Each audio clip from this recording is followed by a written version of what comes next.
தீரன் கல்வி காணொளி.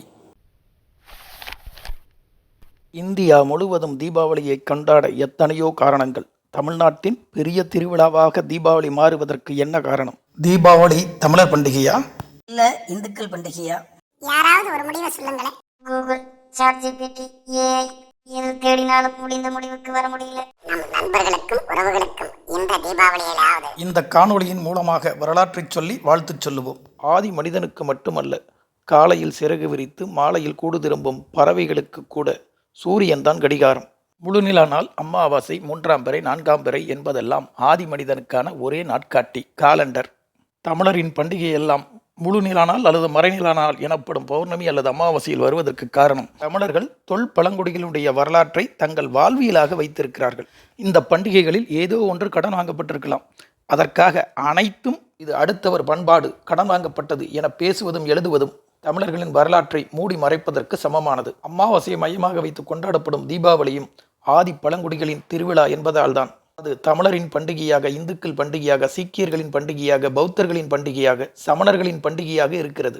மகாவீரர் வீடு பேறு அடைந்ததாக சமணர்களும், ராமன் அயோத்தி திரும்பியதாக வட இந்தியர்களும் இதை கொண்டாடுகிறார்கள். ஆனால் சங்க இலக்கியத்தில் தீபாவளி பற்றிய குறிப்புகள் இல்லை. ஒரு சொல், பண்பாடு, திருவிழா சிறிதாக தொடங்கி பெரும் விழாவாக மாறும். சங்க இலக்கியத்திலும் சிலப்பதிகாரத்திலும் கொண்டாடப்படுகின்ற இந்திர விழா இப்போது இல்லை. வருணன் வழிபாடு இல்லை. வளர்ச்சியும் தோய்வும் இருப்பதுதான் வரலாறு.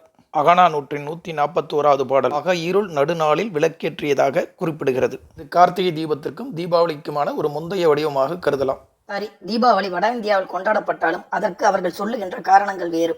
குறிப்பாக நரகாசூரன் கதை தென்னிந்தியாவிலும் அதுவும் தமிழ்நாட்டில் மட்டும் பெரிதாக வழங்குவதற்கு என்ன காரணம்? அரசர்களின் வெற்றியை கடவுளின் அவதாரங்களாக பேசப்படுகின்ற போது புராணங்கள் விரிவடைகின்றன.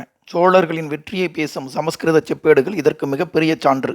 சக்கர ரேகையுடன் பிறந்த அருண்மொழிவர்மனை திருமாலின் அவதாரம் என்கிறது சமஸ்கிருத செப்பேடுகள். மகன் ராஜேந்திர சோழன் ரணசூரன் என்ற சூரனை வெற்றி பெறுகிறான் என்கிறது வரலாறு. அவனை நரகாசூரன் என குறிப்பிடுகிறது புராணம் என்கிறார் ஆய்வாளரும் பொறியாளருமான சதாசிவம். தென்னிந்தியாவின் திருவிழாக்கள் என்ற நூல் நரகாசூரன் வங்கத்தைச் சேர்ந்தவனாகவே குறிப்பிடுகிறது. நரகாசூரன் வங்கத்திற்கும் அசாமிற்கும் இடைப்பட்ட பகுதியைச் சார்ந்தவன். அங்கே நரகாசூரன் மலை இருக்கிறது.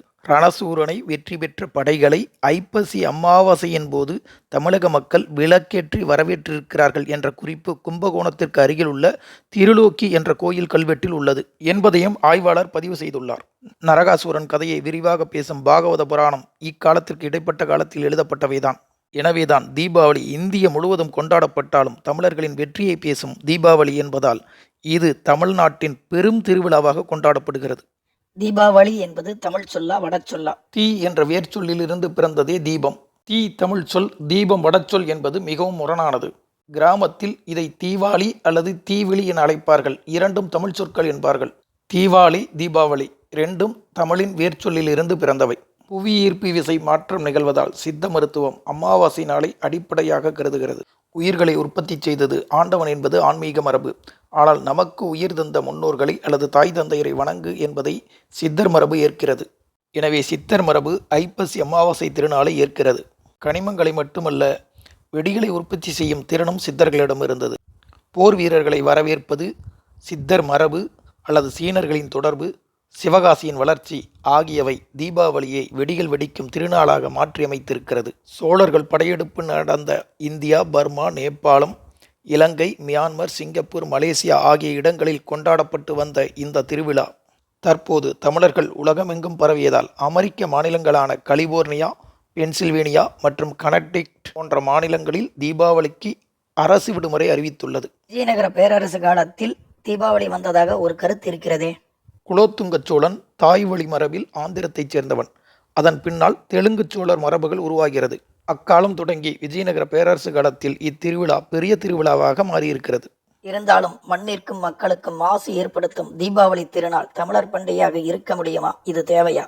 மேடு பள்ளங்கள் உள்ள பல்சக்கரமே இயங்கிக் கொண்டிருக்கிறது என்பதைப் போல இயங்கிக் கொண்டிருக்கும் பண்பாட்டில் நல்லதும் கெட்டதும் வளர்ச்சியும் வீழ்ச்சியும் கலந்தே இருக்கும். இன்றைய சூழலில் பகுத்தறிவாளர் குடும்பங்களில் சிலவும் மற்ற மதத்தினர் கூட தீபாவளியை கொண்டாடுகின்ற போது தெரிந்தோ தெரியாமலோ தமிழரின் அடையாளமாக தீபாவளி மாறிவிட்டது. தீபாவளி வெடிவெடிப்பதை குறை சொல்பவர்கள் புத்தாண்டிற்கு வெடிவெடிப்பதை குறை சொல்வதில்லை. தீயை கையாளும் திறன் வளர்க்கலாம், தீங்கு விளைவிக்க கூடாது. எதிர்படும் மனிதர்களுக்கு இனிப்புகள் வழங்கி இனிய தீபாவளி திருநாளை கொண்டாடுவோம். தீபாவளி திருநாள் என்று நாம் சொல்வதில்லை, பண்டிகை என்கிறோம். பண்டங்களை ஈகை செய்வதை பண்டிகை என்கிறார்கள். பழங்குடியினர் சடங்கு பெரும் திருவிழாவாக மாறியதற்கு சமணர்களுக்கும் பௌத்தர்களுக்கும் சீக்கியர்களுக்கும் ஒரு காரணம் அமைந்ததைப் போல தமிழர்களுக்கும் அரசேந்திரனின் வெற்றி பெரும் திருவிழாவாக தீபாவளி கொண்டாடுவதற்கு காரணமாக அமைந்திருக்கிறது. இந்த வரலாற்றை வரவேற்போம். தீபாவளி என்றால் தீபங்களின் வரிசை. நமக்கு தீபங்களின் வரிசை கார்த்திகை தீபம். எனவே கிராமத்து மனிதர்கள் சொல்வது போல இது தீபாவளி. தீபங்களை வரிசையாக ஏற்றும் பழக்கம் நமக்கு தீபாவளியில் இல்லை என்பதால் போர் வீரர்களை வரவேற்கும் முகமாக தீயை கையாளும் திறன் வளர்க்கும் திருவிழாவாக மாறியிருக்கிறது. தீபாவளியை கொண்டாடுவோம். அனைவருக்கும் இனிய தீபாவளி நல்வாழ்த்து. தீரன் கல்வி காணொளியோடு குழு சேருங்கள். விரும்பு, பகிர்.